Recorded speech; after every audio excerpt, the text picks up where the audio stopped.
Hello everyone, good morning সকলকে and welcome back to our new video. হ্যাঁ, আজকে আমি তোমাদের সাথে একটা নিউ ভিডিও শেয়ার করতে চলেছি। তোমরা আমাকে অনেক দিন ধরে জিজ্ঞাসা করো, গুনগুনের মাথায় যে টিপটা পরানো হয় ওটা কি কোনো স্টিকার? না গো, ওটা কোনো স্টিকার না, ওটা আমি নিজের হাতে এইভাবে এঁকে দিই। একটা কটন বাড নিই, সেটার মধ্যে ওর কাজলটা লাগিয়ে তারপরে ওকে টিপটা পরাই। আর মাঝখানে যেই রাউন্ড শেপের যেটা দেখো, ওইটা এখন আমি করিনি, বাট ওটা আমি কাজলের ঢাকনার পেছন দিকটা দিয়ে করি, তাহলে বেশ সুন্দর একটা রাউন্ড শেপ হয়ে যায়। এইভাবে গুনগুনকে আমি কাজলটা পরাই।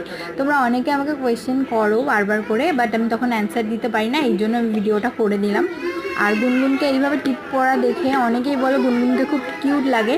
আর আমি সত্যি বলতে কি জানো তো, আমি যখন প্রেগনেন্ট ছিলাম আমি তখন থেকে ডিসাইড করে রেখেছিলাম যে আমার যদি মেয়ে হয় আমাকে ঠিক এইভাবেই টিপটা পরাবো। এইটা কিন্তু আমাদের মেহু পরে। অ্যান্ড ওইটা দেখে আমি মানে ওটা দেখার পর থেকে আমার বেশ ভালো লাগতো। আমিও মনে মনে ভাবতাম যে আমার মেয়ে হলে আমি ঠিক এইভাবে টিপটা পরাবো। অতটা পারফেক্টলি এখনও পড়াতে পারলাম না, তো কেমন হয়েছে জানিও। চলো টাটা।